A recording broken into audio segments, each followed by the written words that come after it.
এই আন্দোলনে সাধারণ মানুষ যেমনভাবে আমাদেরকে সাহায্যের হাত বাড়িয়ে দিয়েছে, তো আমাদের ডাক্তারদের তো এটা বেসিক কর্তব্য যে তার যে বেসিক স্বাস্থ্য পরিষেবা এটা আমাদের দেওয়া উচিত। কাদম্বিনীর ন্যায় বিচারের আন্দোলনে জুনিয়র ডাক্তারদের পাশে দাঁড়িয়েছে সাধারণ মানুষ।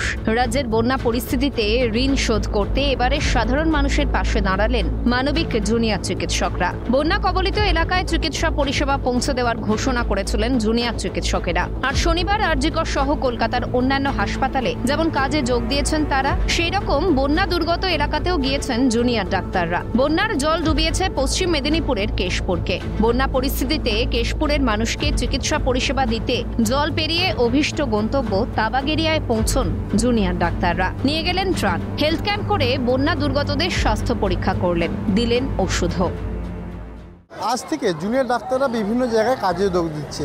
মেদিনীপুর মেডিকেল কলেজ হাসপাতালে জুনিয়র চিকিৎসকরা পশ্চিম মেদিনীপুর জেলার কেশপুর ব্লকের যে তাবাগেরিয়া 12 নম্বর অঞ্চল, সেখানে বন্যা কবলিত এলাকায় তারা ক্লিনিক এবং ত্রাণ শিবিরের আয়োজন করেছে। সেখানে এলাকার সাধারণ মানুষকে তারা চিকিৎসা পরিষেবা একদিকে যেমন দিচ্ছে, সেরকম বন্যা কবলিত এলাকার সাধারণ মানুষের হাতে তারা ত্রাণও তুলেছে। জলা জমার মধ্যে লোকদের যা অসুবিধা, যতটুকু ডাক্তার হিসাবে করা যায় করতে হবে, কারণ এনাদের যা সাপোর্ট আমাদের সাথে ছিল আমরা কল্পনাও করতে পারিনি এনারা এমনিভাবে সাপোর্ট দেবে। তো আমাদের এই যতটুকু ঋণ শোধ করার আমরা এমনিভাবে শোধ করছি।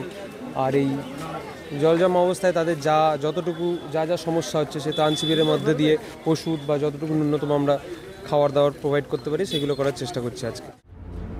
জুনিয়র চিকিৎসকদের এমন কর্মসূচিতে খুশি বন্যা দুর্গত মানুষজন। মানুষ তো চিকিৎসা ঠিকমতো পাচ্ছেনি। এই যে আরজি কাণ্ডের যে দুর্ঘটনা চলছে, মানুষের খুবই তো চিকিৎসার জন্য খুবই অসুবিধা হচ্ছে। তার জন্য এই যে আসছে এটা খুব ভালো উপকার হচ্ছে, মানুষের উপকার হবে। ভালো জিনিস তো, কারণ এতদিন তো পরিষেবা তো বন্ধ ছিল, মানুষের খুব অসুবিধা হচ্ছিল। তো তারপরে এই যে বন্যা, রাক্ষসের বন্যার জন্য তো মানুষ তো কোনো পরিষেবা পাচ্ছে না, বিভিন্ন অসুখ ভুগছে। আজকে এখানে যে চালুটা হয়েছে এটাতে আমরা সবাই খুশি।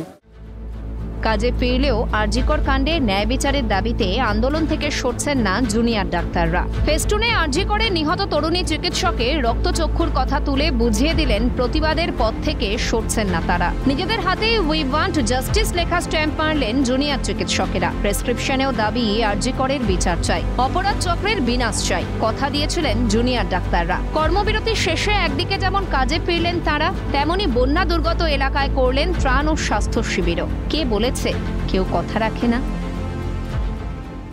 চিকিৎসা পরিষেবাটা যেহেতু ব্যাহত ঘটেছিল, অনেক সাধারণ মানুষ চিকিৎসা পরিষেবা কিন্তু পাচ্ছিলেন না ঘুরে আসছে। সেই জায়গায় আজকে যখন গ্রামে এসে জুনিয়র চিকিৎসকরা পরিষেবা দিচ্ছে তাতে কিন্তু তারা অনেকটাই খুশি। কিন্তু তাদের একটাই দাবি, কাদম্বিনীর ঘটনার যেন সঠিক তদন্ত হয় এবং যারা দোষী রয়েছে তারা সঠিক বিচার পায়। পশ্চিম মেদিনীপুর থেকে অভিষেক চক্রবর্তী, ক্যালকাটা নিউজ।